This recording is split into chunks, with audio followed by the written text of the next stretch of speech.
Praise the lord. మన ప్రభువును మన రక్షకుడైన యేసుక్రీస్తు వారి పరిశుద్ధమైన నామంలో మీ అందరికీ మా హృదయపూర్వక వందనములు. ఈరోజు దేవుని వాక్యము, జనులు భోజనము చేయుటకు వడ్డించుడని చెప్పెను, వడ్డింపగా కుండలో మరి ఏ జబ్బు కనిపింపకపోయెను. రాజుల 2వ గ్రంథము 4వ అధ్యాయము 41వ వచనము. Serve it to the people to eat and there was nothing harmful in the pot. 2 Kings chapter 4 verse 41. ఈ రోజుకు గాను కృపగలిగిన దేవుడు మనకు అనుగ్రహించిన వాక్య భాగమును బట్టి ధ్యానించుకుందాము. ప్రభునందు ప్రియమైన సహోదరి సహోదరులారా, పనికి రానిది, ఉపయోగము లేనివి, ఇక వృధా అనుకున్నవి దేవుడు ఉపయోగపడేలా చేస్తారు. డేంజర్ అనుకున్న సందర్భాలను కూడా ఆయన సింపుల్గా చేయగలడు. మనము అనేక సార్లు సమస్యలు ఉన్నాయని, ఇబ్బందులు ఉన్నాయని ఆగిపోతాం. అది మనము వెళ్ళాలి అనుకున్న మార్గము అవ్వచ్చు, మన ఆశలు ఆశయాలు కావచ్చు, మన యొక్క ప్రణాళికలు కావచ్చు. ఏవైనప్పటికీ ఒక సమస్య వచ్చింది అంటే మనము దానిని ఏ విధంగా బాగు చేయలేము, అంటే ఏ విధంగానూ ఈ సమస్యకు పరిష్కారము దొరకదు అంటే చాలామంది వదిలేస్తారు. హెల్ప్లెస్ పరిస్థితి అని తెలిసి ఇక ఆశలు కోల్పోతారు.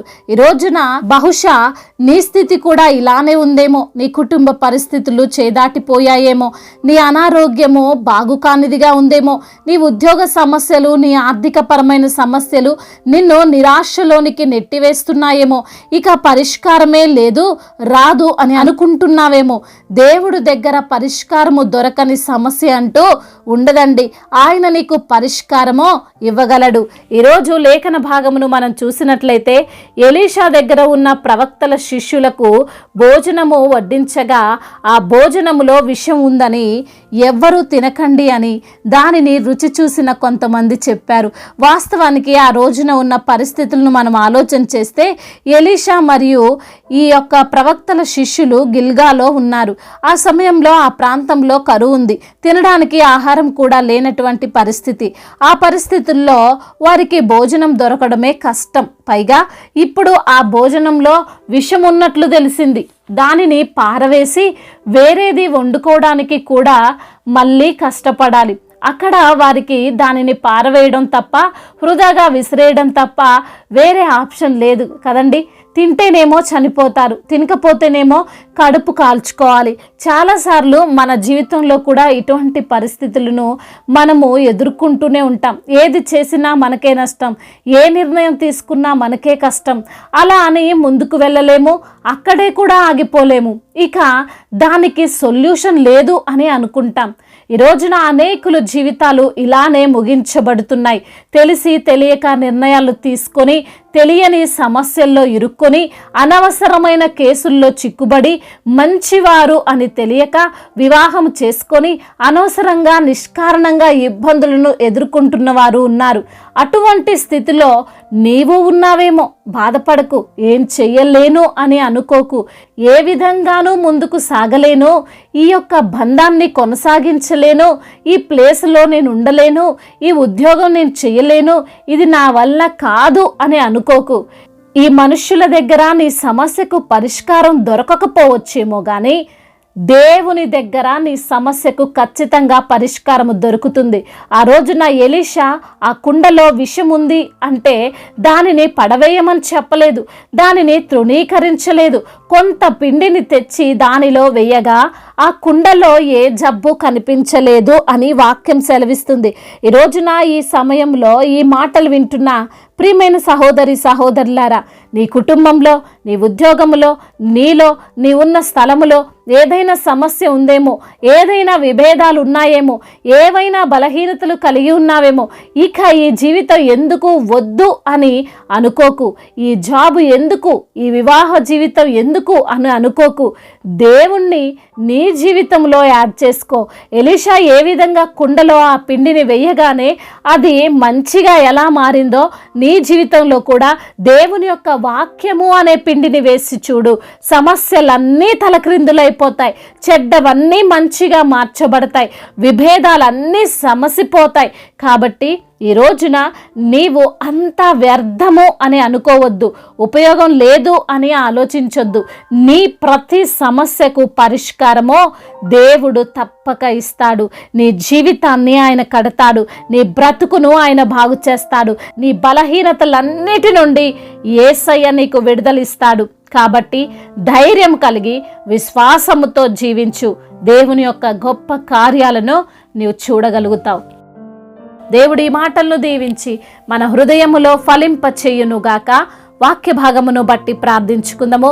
ప్రతి ఒక్కరు కూడా ప్రార్థనలో ఏకీభవించగలరు. ప్రార్థన.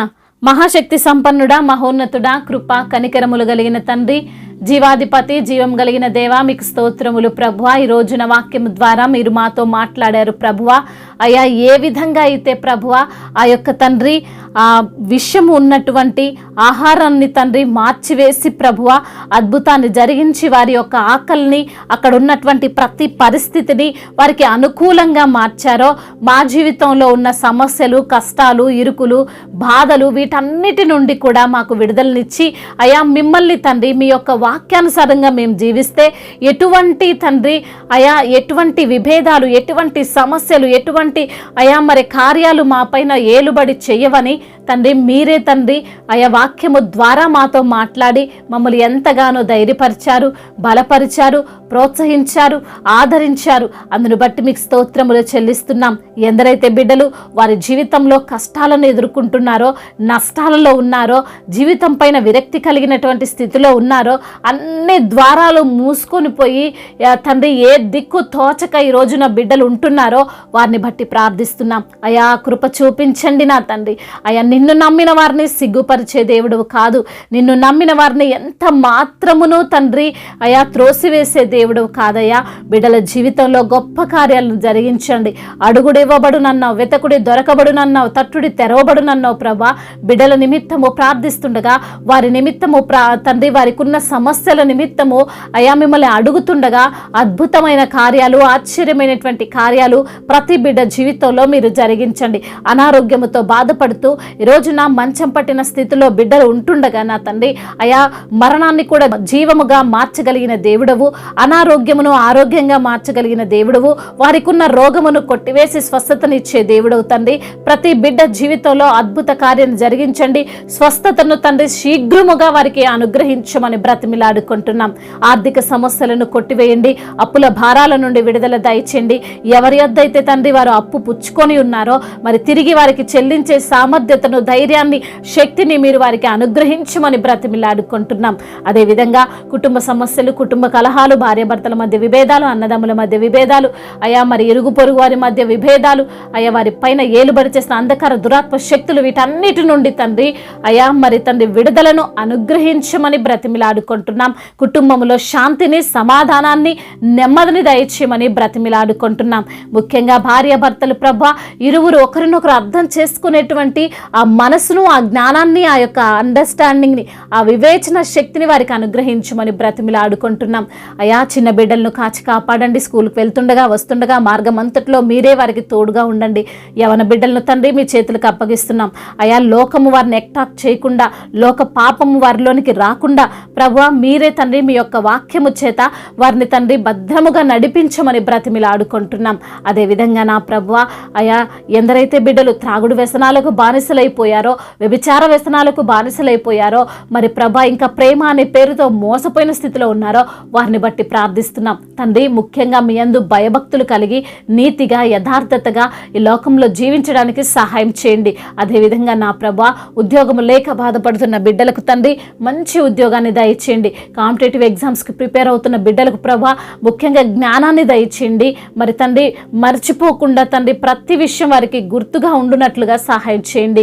అదేవిధంగా మరి వీసాల విషయంలో, పాస్పోర్ట్ విషయంలో, బిడ్డల ప్రయాణాల విషయంలో, చదువుల విషయంలో, ప్రతి విషయంలో ప్రభా అయా మేలైనటువంటి నిర్ణయాలను బిడ్డలు మరి ఎంచుకున్నట్లుగా ఆ నిర్ణయాలను తండ్రి మీ యొక్క చిత్త ప్రకారంగా తండ్రి మార్చమని బ్రతిమిలాడుకుంటున్నాం. అదేవిధంగా నా ప్రభువా అయా ఎందరైతే బిడ్డలు సొంత సొంత గృహం లేక బాధపడుతున్నారో, ఎందరైతే బిడ్డలు ప్రభా తినడానికి ఆహారం లేక బాధపడుతున్నారో, కట్టుకోవడానికి బట్టలు లేక బాధపడుతున్నారో, అట్టి బిడ్డలకు ప్రభా సమస్తాన్ని మీరే సమకూర్చమని బ్రతిమిలాడుకుంటున్నాం.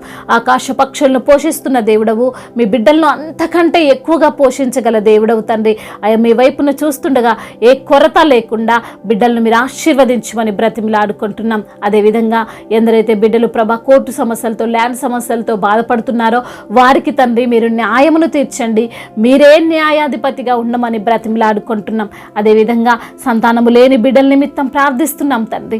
అయా గొప్ప కార్యాన్ని బిడ్డల జీవితంలో జరిగించండి. గర్భిణీ స్త్రీలను దీవించండి. అయా తల్లి బిడ్డలకు క్షేమాన్ని దయచేయండి. ఇప్పుడే పుట్టిన చంటి బిడ్డలను తండ్రి మీరు కాచి కాపాడండి. ఎటువంటి అనారోగ్యము వారికి సంభవించకుండా మీ యొక్క కాపుదలలో వారిని భద్రపరచండి. అదేవిధంగా నా తండ్రి మా భారతదేశమును, తెలుగు రాష్ట్రాలను, ఇతర దేశాలను, ఇతర రాష్ట్రాలను కూడా దీవించండి. అయా మీరే తండ్రి అభివృద్ధి పరచమని బ్రతిమిలాడుకుంటున్నాం. అయా దైవజనులందరికీ తోడుగా ఉండండి. సువార్థికులందరినీ బలపరచండి. త్రొట్టిల్లకుండా ప్రభా ఎవరు తండ్రి వెనుదిరగకుండా అయా మరి తండ్రి మీ యందు భయభక్తులు కలిగి జీవించుటకు సహాయం దయచేయమని బ్రతిమిలాడుకుంటున్నాం. అదేవిధంగా మిషనరీస్ని దీవించండి, ఆశీర్వదించండి, వారి కుటుంబాలను దీవించండి, సంఘాలను విస్తరింపచేయమని బ్రతిమిలాడుకుంటూ తండ్రి ఇంతవరకు చేసిన ప్రార్థన అంతటిని మీ పాద సన్నిధిన చేర్చుకోమని మనాథుడు సర్వశక్తిమంతుడు సజీవుడైన యేసుక్రీస్తు నామంలో ఈ ప్రార్థనను అడిగి వేడుకొని పొందుకొని ఉన్నాము మా ప్రియ పరలోకపు తండ్రి. ఆమేన్. ఈరోజు పెళ్లి రోజు మరియు పుట్టినరోజు జరుపుకున్న వారందరినీ దేవుడు దీవించి సకల మేలులతో, సకల ఆశీర్వాదములతో, కృపాక్షేమములతో, శాంతి సమాధానముతో దేవుడు మిమ్మల్ని నింపునుగాక. మీ యొక్క ప్రార్థన అవసరతలను మాకు తెలియజేయగలరు. మీ కొరకు మేము తప్పక ప్రార్థిస్తాము. మొదటిసారిగా మన యొక్క ఆదరణ వాక్యం చూస్తున్నట్లయితే తప్పకుండా సబ్స్క్రైబ్ చేసుకోగలరు. ఈ వాక్యము మీకు ఆశీర్వాదకరంగా ఉండినట్లయితే వాక్యాన్ని అందరికీ షేర్ చేసి మీరు కూడా దేవుని యొక్క రాజ్య సువార్తలో పాలిభాగస్తులు కావాలని దేవుని పేరిట మనవి చేసుకుంటున్నాను. May God bless you all. దేవుడు మిమ్మల్ని దీవించి బలపరిచి స్థిరపరచునుగాక.